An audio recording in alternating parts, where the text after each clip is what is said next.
Ustadz, pagi ini saya dapat postingan seperti ini Ustadz. Siapa sebetulnya pengikut salaf? Aswaja, imamnya Imam Hanafi, Maliki, Syafi'i, Hambali.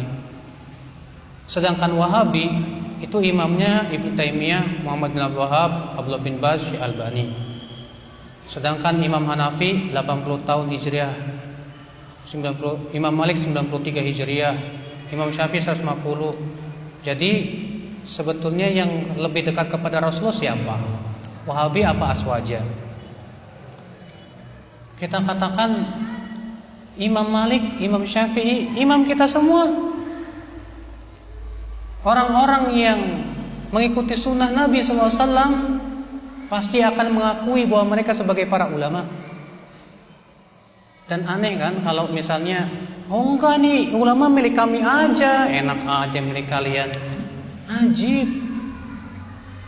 Para ulama itu tidak pernah mengklaim saya milik kalian, saya enggak, ilmu saya untuk setiap orang. Iya. Makanya aneh kalau ada orang mengatakan ulama kami ya ini, ulama kalian ya itu.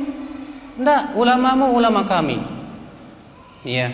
Imam Abu Hanifah ulama kami, Imam Syafi'i ulama kami, Imam Ahmad ulama kami. Para sahabat ulama semuanya, para tabi'in, tabi'ut tabi'in dan yang lainnya, mereka ulama.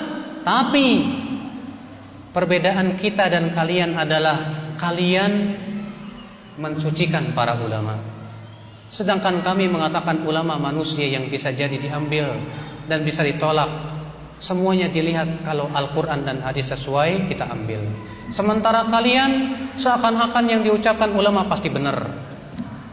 Kalian menganggap ulama seakan-akan tidak mungkin salah. Ini perbedaan antara kami dengan kalian. Kami tetap menghormati Imam Syafi'i, Imam Ahmad, dan kami ambil ilmu mereka. Tapi kita lihat mana yang paling kuat dalilnya, itu yang kami ambil. Siapa yang tidak sesuai dengan Al-Quran dan hadis, itu yang kami tidak ambil. Karena kami menganggap bahwa yang maksum hanyalah Rasulullah Sallallahu Alaihi Wasallam, dan kami meyakini betul menghormati para ulama itu wajib. Tapi tata cara menghormati bukan dengan cara takdis, pensucian melampaui batas, gulu berlebih-lebihan, seakan-akan ulama bagaikan nabi yang tak pernah salah. Bukan begitu caranya ya akhwat Islam, azakumullah wa iyyakum. Iya. Dan ya akhi, julukan Wahabi itu sebetulnya siapa sih? Antum perlu ketahui, kata-kata Wahabi itu sudah muncul sebelum firqah Wahabiyah, itu sudah muncul sebelum Syekh Muhammad bin Abdul Wahab lahir. Karena Syekh Muhammad bin Abdul Wahab lahir pada 1115 Hijriah. Sementara fatwa tentang firqah Wahabiyah itu sudah ada di abad ke-5 Hijriah, yaitu Ibnu Lakhami, di mana beliau ditanya tentang masjid yang dibangun oleh firqah Wahabiyah. Lalu Imam Ibnu Lakhami mengatakan itu masjid yang harus dihancurkan karena itu masjid dirar. Lalu Wahabiyah yang dimaksud oleh Ibnu Lakhami siapa? Pengikut Abdul Wahab bin Rustum. Dia yang mendirikan firqah Wahabiyah itu di awal-awal abad ke-2 Hijriah atau ke-3 Hijriah di Maroko. Dan memang pemikirannya hancur. Dia mengkafirkan, menghalalkan darah kaum muslimin. Dia mengatakan sholat Jumat tidak wajib, mengatakan jilbab tidak wajib, dan membatalkan banyak syariat Islam. Makanya para ulama mengkafirkan dia. Iya. Sedangkan Syekh Muhammad bin Abdul Wahab lahir pada tahun 1115 Hijriah. Madhab beliau apa? Hambali. Mengikuti fikihnya dalam fikih Ahmad bin Hambal. Jadi beliau tidak mengatakan saya tidak ikut Imam Ahmad, tidak ikut. Justru imam yang 4 itu diikuti oleh Syekh Muhammad bin Abdul Wahab. Bahkan beliau menisbatkan diri kepada madhab Imam Ahmad bin Hambal. Madhab Imam Ahmad bin Hambal. Ikhwatul Islam, azakumullah.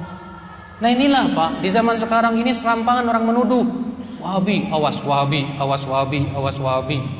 Kemudian dibikin sebuah buku yang isinya 100% dusta semuanya. Apa itu? Sejarah berdarah Salafi Wahabi yang ditulis oleh Idahram. Idahram itu kebalikan namanya Marhadi. Ya.